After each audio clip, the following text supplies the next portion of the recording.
Yan totoo. Di man ako manghuli. Ha?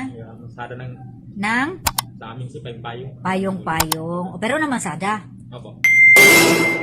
Kamuti. Ay, hindi. Kasi hindi man siya gawas-was. Patatas lang. Ito, may tanong ako sa'yo.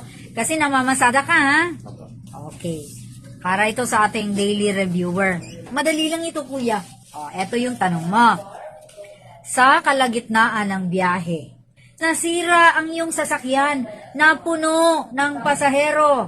Oh, paldo na sana si kuya. Huh? Puno eh. Ano ang nararapat mong gawin? Ang pagpipilian mo ay ito. Letter A. Tumawag ng mekaniko at pag-antayin ang mga pasahero. Letter B.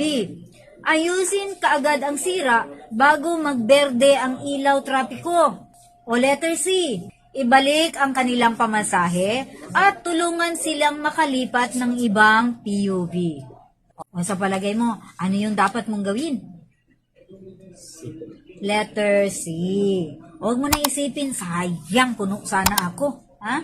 Okay na sana yun sa isang araw ko na biyahe. Puno eh, ha?